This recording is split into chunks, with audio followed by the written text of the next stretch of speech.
Bonjour à tous et à toutes, je suis Isabelle Filiosa. Bienvenue dans cette rubrique au sein de laquelle je réponds à vos questions. Lors de mes conférences, vous me posez toutes sortes de questions.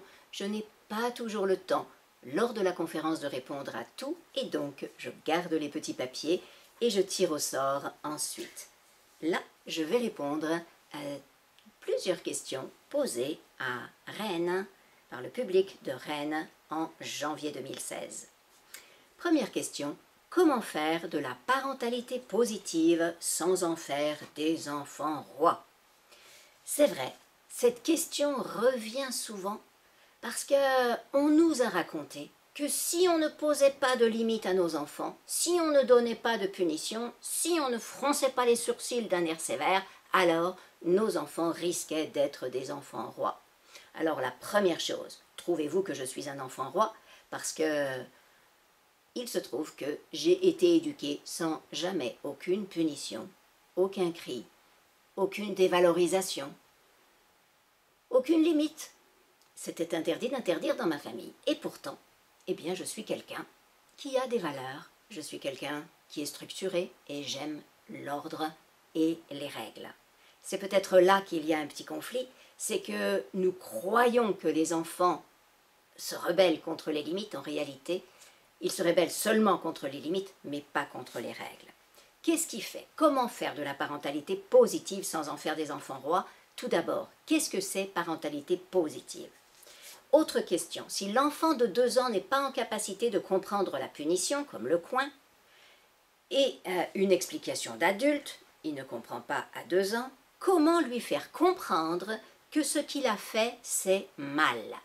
Alors voilà, c'est la première chose qui va nous permettre de répondre à la première question, car dans la parentalité positive, on ne va pas faire comprendre à l'enfant ce qui est mal, ce qu'il ne peut comprendre que bien plus tard.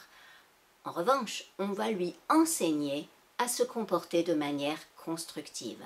Plutôt que de dire à un enfant « là ce que tu as fait c'est mal » et de le lui dire en plus en fronçant les sourcils et souvent avec un ton un peu dur, ce qui le met sous stress, eh bien on va lui indiquer des ressources pour qu'il construise. Comment faire comprendre les limites? Le non à des petits de moins de 15 mois, eh bien dans la parentalité positive, on ne va pas s'occuper de ça puisqu'on sait que c'est peine perdue. On ne va pas faire comprendre des limites. On va faire respecter à des enfants de moins de 15 mois certaines règles. On va leur dire stop plutôt que non pour qu'ils s'arrêtent d'aller faire les choses qui ne nous conviennent pas. Quelle attitude avoir immédiatement? Attention, le immédiatement, avec un garçon de 2 ans qui réagit à la colère par la violence. C'est étonnant cette question, parce que qu'est-ce qui fait que nous avons le droit à la colère et l'enfant n'a pas le droit à réagir? Et pourtant, c'est peut-être notre colère qui déclenche cette violence. Donc finalement, ce que nous observons, c'est que ce qui va mener des enfants à devenir soit de petits soldats, soit des rois, eh bien, c'est probablement nos colères. Les enfants deviennent des enfants rois quand les parents ne se préoccupent pas d'eux, lorsqu'ils ne sont pas là autour d'eux, lorsqu'il n'y a pas le lien d'attachement. Et lorsque nous crions sur nos enfants, lorsque nous leur exprimons trop de colère, eh bien, nous déclenchons à l'intérieur d'eux cette violence, et cette violence, c'est peut-être ça que certains appellent les enfants rois.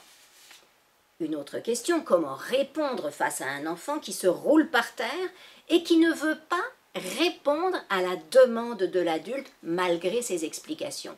Voilà, nous estimons que si nous fournissons des explications, alors l'enfant a à se conformer. Mais s'il se roule par terre, qu'est-ce qui fait qu'un enfant va se rouler par terre? Le stress. Donc l'enfant, nous mettons par nos demandes l'enfant sous stress et ensuite nous espérerions qu'il réagisse. Et nous interprétons ces réactions. Comment réagir à la provocation d'un enfant? Voilà le monde dans lequel sont les parents qui sont dans la parentalité classique. La parentalité classique, celle qu'avaient la plupart de nos parents, eh bien c'était interprété comme un jeu de pouvoir, toute manifestation de la liberté de l'enfant, toute manifestation du stress de l'enfant. très souvent l'enfant est juste sous stress. Quelle est la limite de la négociation et quand doit-on l'arrêter avec un enfant de 2 ans et demi? Eh bien, on va l'arrêter tout de suite dans la parentalité positive. Il n'est pas question de négocier avec un enfant de 2 ans et demi. La négociation, enfin, sauf quand on est vraiment dans un processus de résolution de problème, auquel cas on peut instaurer une négociation.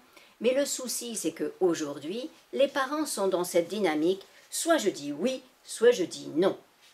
Mais en fait, les enfants, il y a beaucoup d'autres solutions pour permettre à un enfant de se comporter comme nous attendons qu'il se comporte, pour l'aider à se comporter et à nous faire plaisir.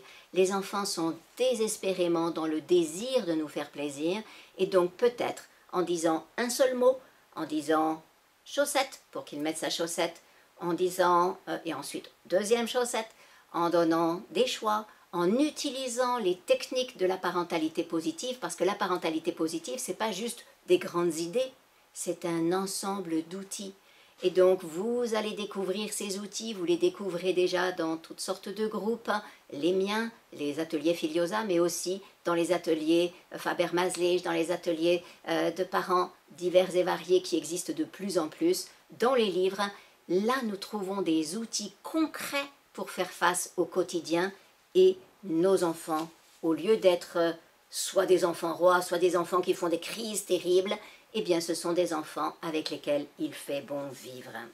Donc la négociation, c'est ce dans quoi les parents tombent lorsqu'ils sont dans une dynamique de « je ne sais pas comment faire, il y a d'autres outils ». Dernière question, à partir de quel âge un enfant peut comprendre et exécuter une demande sans qu'on ait besoin de la répéter plusieurs fois? Vous vous rendez compte ce que ça signifie, cette question? Nous voudrions que nos enfants exécutent. Nous ne voulons pas non plus des petits-enfants soldats. Et donc, entre l'enfant soldat et l'enfant roi, choisissons une troisième voie, la voie de l'harmonie avec l'enfant, en développant un maximum les ressources de la parentalité positive et constructive. Bonne vie heureuse avec vos petits.